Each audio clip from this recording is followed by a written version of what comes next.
Venda de ingressos para Vasco e Fluminense tá meio murcha ali. Devemos ter o Maracanã com mais ou menos a metade só da ocupação e do lado tricolor, quer ingresso, toma ingresso, quer ingresso, toma. Então dando ingresso pra caramba, porque o negócio tá feio, a torcida tricolor não tá chegando muito junto não. Outras informações, foi aprovado aí a SPE e mais um passo é dado para a tão sonhada reforma do estádio de São Januário. Empresário do Jair, pau da vida aí, bem bolado aí, jogou meio que a M no ventilador. Mais uma vez o Jair não está relacionado para uma partida. Payet também segue fora. E o Nuno, encantado, feliz da vida com o Rio de Janeiro. Léo Jardim chega a ser o 8º pênalti pego aí com a camisa do Vasco. E tem uns dados meio curiosos aí. Parece que por uma competição ele só pega pênalti de um lado, na outra ele só pega do outro. Vocês vão entender tudo isso e mais coisas após a vinheta.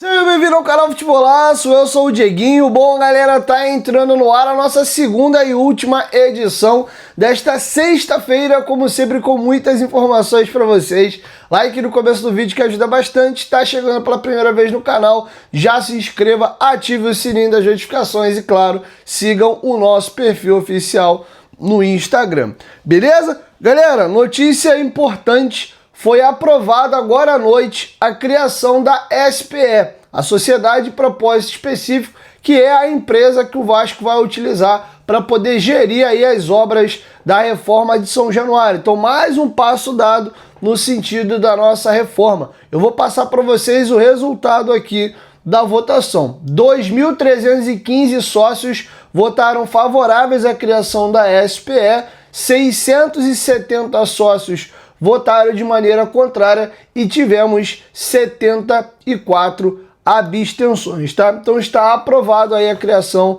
da SPE. Eu vou deixar com vocês agora um trechinho da fala do presidente da Assembleia Geral do Vasco, Alain Belaciano, informando ali o encerramento da votação e o seu resultado. Confere aí. Agradecer a presença e a paciência aí de todo mundo, né, da imprensa. A participação dos sócios, principalmente. Tínhamos hoje um quadro apto à votação de 5.916 sócios ativos. Tivemos um total de 3.059 sócios que votaram. 2.315 sócios votaram a favor da aprovação.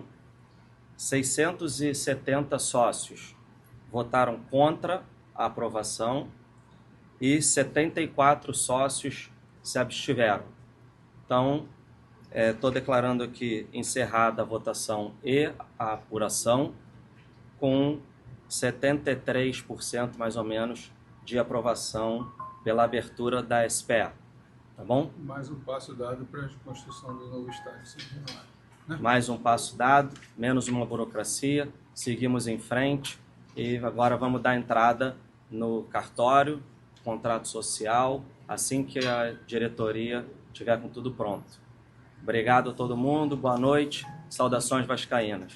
Inclusive mandando um abraço aí para a rapaziada da BTB Esportes, que faz um trabalho incrível, dando os créditos aí ao trecho do vídeo deles. Beleza? Virando a chave agora, galera, vamos tratar de outros assuntos. O empresário do Jair tá bem chateado, tá? Eu vou trazer algumas aspas aqui para vocês que os companheiros do canal Atenção Vascaínos conseguiram colher. O Jair, mais uma vez, pelo terceiro jogo seguido do Brasileiro, ele não é relacionado. O Jair tem 6 jogos já com a camisa do Vasco e o Vasco entende que o salário dele é alto e o Vasco não quer utilizá-lo mais uma vez e acabar perdendo a possibilidade de negociá-lo com o futebol brasileiro. E o empresário do jogador, o Vinícius Prates, deu o seguinte depoimento aos companheiros do AV, demonstrando sua total insatisfação com essa situação. Só para deixar claro que o Jair não saiu do time por questão técnica nenhuma,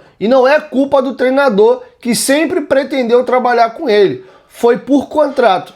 Ele tem salário alto e isso incomoda o Pedrinho e o Felipe. A verdade é essa. estão fazendo uma sacanagem com ele, oferecendo o cara para meio mundo, porque ainda não completou 7 jogos. Isso não é gestão, é falta de profissionalismo. Estão tratando um atleta sério que sempre foi correto como se fosse um peso. Lamentável, tá bom? Então essa foi as aspas do empresário do Jair aos companheiros do canal Atenção Vascaínos. Queria fazer alguns comentários sobre aqui. O Vasco tem todo o direito de achar que o salário do Jair é alto e que não vale a pena. E se o Vasco, de fato, utilizar ele mais uma vez, fecham-se as possibilidades para fazer um negócio interno, que pela idade do Jair é o mais provável. Dificilmente um clube de fora vai comprar o Jair com 31 anos de idade, 30 para 31 anos de idade e recentemente operado o joelho. Então, o Vasco acha que o salário dele é alto, e eu também acho que o salário dele é alto, pelo que ele entrega. Inclusive, lá em 2023, eu mantenho isso, a gente tem que analisar a contratação no ato. Depois, se deu certo ou deu errado, é mole, né? Tem jogador que chega a peso de ouro, com uma expectativa enorme e não rende, e outros desconhecidos ou até xingados pra caramba, às vezes dão super certo. Tá? O Jair, na minha opinião, no ato da contratação, foi a melhor contratação do Vasco até aquela janela do meio do ano. Depois dá pra falar do Payet, né, que pô, é um nome internacional, Medel também, mas até essa primeira leva ali, primeira e segunda leva, né, que tem aquela janela local de abril e tem a inicial de janeiro, foi o nome mais badalado, o jogador que eu tinha mais certeza, não, pô, tá chegando um cara brabo, campeoníssimo no Atlético Mineiro, de passagem muito boa no Inter, no Sport, mas no Vasco acabou não acontecendo. Ele conseguiu, por exemplo, ser reserva do Praxedes em 2023-24, ele parecia que ia engrenar, teve a lesão no joelho e voltou, né, até para se readaptar, e hoje acabou perdendo espaço aí para o Hugo Moura e para o Tietchan. Agora, eu não estou no dia a dia para saber como é a forma que a diretoria está gerindo essa situação de acho caro, não quero um jogador com esse salário aqui, comprei, paguei para ter ele aqui, quero negociar. Se isso é bem combinado, bem alinhado, pô, ô Vinícius, chega aí, cara. Pô, cara, no momento da contratação a gente esperava, não foi nem o Pedrinho contratou, né? Foi a 777, mas pô, tinha uma expectativa alta, o Jair não conseguiu entregar, ele tem um salário hoje que não condiz com a importância ou com o espaço que ele tem dentro do elenco. Então, cara, pra gente é melhor negociar. Ele vai topar e reduzir metade do salário para renovar o contrato? Ele topa aí ser negociado? E de repente não é não querer mais, né? É a forma. Enfim, então essa informação eu não tenho. É meio difícil. Não é legal a gente ouvir só um lado. Viu a história aí das organizadas aí da bateria? A gente ouviu o Fabinho e depois ouviu o Foca. Pronto, tem as duas versões. A gente não tem a versão dos fatos aqui do Vasco, mas fato é que isso está virando um problema ao ponto do empresário do jogador vir a público se manifestar. Quero te ouvir, deixa a sua opinião aqui embaixo nos comentários. Aproveitando a situação do Jair, uma breve pincelada, o Payet segue fora, voltou a treinar, está realizando treinamentos no campo jamais, não vai ter condição de jogo ainda para o jogo do Fluminense. Talvez para o jogo do Melgar, final de semana que vem pelo Brasileiro de novo, não sabemos, mas por hora o Payet segue fora novamente. E aí já é um tema para o próximo vídeo. O Carille, ó, o Fernando Diniz vai ter que modificar ali, não vai ter um meia de armação. Vamos ver quem de repente ele vai usar na vaga do Felipe Coutinho. Felipe Coutinho que foi expulso de maneira infantil e correta contra a equipe do Fortaleza em São Januário e é desfalque contra a equipe do Fluminense. Beleza? Queria aproveitar agora para trazer para vocês algumas informações importantes também. Tem um camarada que está vivendo um momento muito legal com a camisa do Vasco, que é o Nuno. A galera até brinca, né, que parece que o Nuno é cria da base do Vasco, ou é brasileiro, tá aqui um tempão. A adaptação desse rapaz ao Brasil e ao Vasco é incrível, né? E ele tem aproveitado a cidade nos momentos que ele tem de folga. Ele já foi no Cristo Redentor, ele vai sempre à praia. A esposa dele, né, que fica livre aqui todos os dias, vai para tudo quanto é lugar. Inclusive o Nuno, nessa entrevista, cita que nessa pausa aí para o Mundial de Clubes, os jogadores devem ganhar alguns dias de folga e a ideia dele é conhecer a região dos lagos que ele ainda não foi. Vamos ouvir umas palavras aqui, um trechinho da entrevista que o Nuno deu ao GE. Inclusive essa entrevista ele deu lá no dia do tiroteio. Vamos aqui ouvir. O que tem nos ajudado muito é em relação ao país, porque é muito parecido com Portugal. E depois também a qualidade da equipe que me ajuda muito. porque jogo com jogadores de qualidade ao lado. Gente super boa, que quando cheguei me perguntou se eu já tinha encontrado casa, como eu estava me adaptando ao Brasil, se pudessem me ajudar em alguma coisa, me ajudavam, me sentindo bem e eu consigo desempenhar minhas funções em campo. Estou muito feliz, tá? E aqui, agora ele fala que com relação à questão das viagens, de conseguir aproveitar um pouco a cidade, que ele acha muito bonito, tá? E aqui o Nuno faz um comentário com relação ao Rio de Janeiro.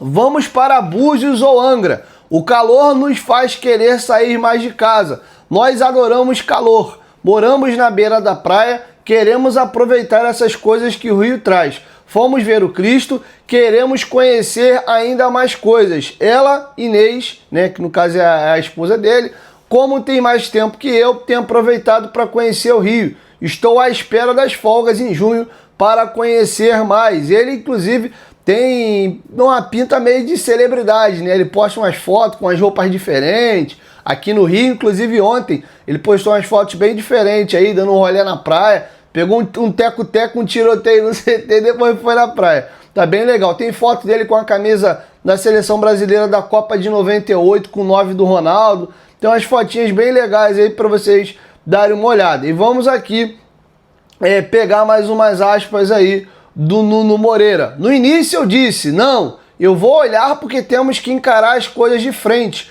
Comecei a ver os pênaltis, mas depois que o PH perdeu eu não consegui ver mais. Fui para trás do Biro, só rezei a Deus para nos ajudar. Felizmente o Léo conseguiu defender e o Lloyd marcou. Consegui ver até quando estava bem controlado. Depois não consegui mais. Aí ele já fala a respeito da disputa de pênalti contra o Operário, né? Que ele falou, não, tem que encarar as coisas de frente. Vou ver essa disputa de pênalti. Conforme foi passando, ele se agarrou no Biro, que é um funcionário bem legal do Vasco. Inclusive, beijão, Biro. Tamo junto, saudações vascaína. Foi bem legal. E aí ele, pô, não aguentou não, pipocou, você é um pipoqueiro, seu Nuninho. Bom, então tá feito o registro sobre o Nuno Moreira, quero te ouvir, deixa a sua opinião aqui embaixo nos comentários. E eu vi o Souza, inclusive, na entrevista que ele deu ao BarbaCast, falando do Nuno, da qualidade que o Nuno tem. Ele até fala que vê o Nuno com mais característica de meia do que de ponta, e eu tenho a mesma opinião. Eu tenho uma opiniãozinha um pouco impopular, mas na minha visão, o dono do time do Vasco deveria ser o Nuno. Inclusive eu faço votos que o Nuno comece a jogar de 10 como armador, e ainda que ele tenha que brigar talvez por posição com o Coutinho, o problema é que nesse momento faltam jogadores para jogar nas beiradas. E aí tu tira o Nuno da beirada, joga quem? Mas o Nuno, cara, contra o Palmeiras ele fez um partidaço jogando de 10. Se eu sou o Diniz, eu faria esse experimento. Empurraria o Nuno por dentro ali para 6,5, e aí ele poderia botar o Adson no time, empurra o Ryan para a ponta esquerda. Se ele não quiser trocar o Nuno de lado, o Ryan de lado, e já que ele quis abraçar o Lloyd, quer dar uma oportunidade a ele, e dependendo da semana e da reação dele com o Lloyd, de repente, cara, mete até o Lloyd de titular naquela ponta esquerda ali. Enfim, opção aqui não falta. Parece que o Tietchan treinou um pouco mais adiantado como meio armador. Confesso que eu não gosto, porque é você tirar ele de onde ele tá indo muito bem, e aí botar ele numa posição que não é a dele, aí ter que botar um outro jogador para jogar ali ao lado do Hugo. Eu não mexeria na volância da gente que tá muito bem, tá bom? Mas são opções, tá? Então tá feito aí o registro para vocês. Eu gosto muito do Nuno, tá? Então, enfim, eu acho que ele, de meia, ele descansa mais, o time perde a bola, ele sobra lá do lado do Verratti no 4-4-2. Quando o time tem a bola, ele vem por dentro com fôlego, com saúde. Ele de beirada, ele fica sobe e desce, se matando. A gasolina dele acaba muito cedo, mas enfim, o treinador é o Diniz, ele sabe no que ele consegue fazer de melhor. Mas na minha visão, eu gostaria de ver o Nuno jogando mais de 10, tá bom? Enfim, tá feito o registro aí para vocês. Um detalhe curioso também, o Vasco divulgou fotos hoje aí do treinamento, ontem também. O Vasco tá fazendo obras no CT, a área molhada deve ser inaugurada agora no mês que vem, no máximo aí primeira semana de julho, durante esse período da Copa do Mundo de Clubes. E o Vasco tá mexendo no paisagismo também do CT. Foram plantadas várias palmeiras, tá muito bonito ali o caminho ali entre o campo principal, né, e o estacionamento dos atletas e a entradazinha ali para academia, etc. Então nas imagens aí você consegue ver. É legal, parece uma coisa simples, mas já dá um charmezinho, né? Mostra um pouquinho mais de requinte, então tá legal. O Vasco mexeu muito também na parte ali de adesivação, né? Todos os corredores ali são bem legais, com imagem de ídolos do Vasco. Então, enfim, são detalhezinhos que vão envelopando melhor o CT, vão dando uma carinha mais de requinte, de sofisticação. Mas lembrando, a gente precisa correr com as obras aí, que tá bem longe. Beleza? Galera, informação importante também sobre Copa do Brasil. Agora, dia 2 de junho, nós teremos aí o sorteio da Copa do Brasil. Tá? O Vasco avançou para as oitavas de final e a gente vai saber quem é o nosso adversário daqui a alguns poucos dias. Engraçado que é no mesmo dia do sorteio da Sul-Americana, tá? Então vai dar pra gente aí ter essas informações já já. Agora um detalhe curioso, vamos trazer para vocês aí os classificados. Fiquei devendo isso aí para vocês. O Santos foi mais um gigante que foi eliminado, caiu aí na disputa de pênaltis para a equipe do CRB. Inclusive os dois clubes alagoanos, tanto o CRB como o CSA, avançaram. Então, os 16 classificados para as oitavas de final são Vasco, Fluminense, Bahia, Botafogo, Internacional, a equipe do Retrô que tirou o Fortaleza, Atlético Paranaense, Palmeiras que tirou o Ceará, Atlético Mineiro, Flamengo, São Paulo, Cruzeiro, CRB que tirou aí o Santos, Corinthians, Red Bull Bragantino que tirou o Criciúma e também a equipe do CSA. Então caiu o Grêmio, caiu o Ceará, caiu a equipe do Santos e caiu o Fortaleza. Então temos aqui algumas equipes bem tradicionais ficando pelo caminho, além do Criciúma, né, que jogou Série A ano passado e tal, é um adversário meio chatinho. Então é isso, tomara que o Vasco dê uma cagadinha no sorteio aí, ou que consiga pegar uma equipe aí um pouco mais frágil. Eu sou daquele que quanto mais fácil o caminho, melhor. Inclusive o nosso título de Copa do Brasil, o Vasco pegou adversários bem de um escalão mais tranquilo. Foi Náutico, Atlético Paranaense, Avaí, Coritiba, foi a nossa caminhada para o título. Tá bom? Então, se puder pegar o caminho mais fácil possível, que as zebras vêm passando, eu quero é ser campeão, irmão, ou chegar no mínimo mais longe possível. Que dê um Flamengo e Palmeiras de novo, igual ano passado, já nas oitavas, para eles se matarem. E aí, enfim, quanto mais time bom puder cair no caminho, cai um Corinthians e Inter no outro sorteio, a gente pega um CRB, um CSA, um Retrô. Enfim, eu sou desse time aí, mas enfim, quero te ouvir. Deixa a sua opinião aqui embaixo nos comentários. Lembrando, galera, que tudo que eu tô falando aqui é dentro de um respeito, de uma educação. Não tô faltando com respeito contra equipe nenhuma.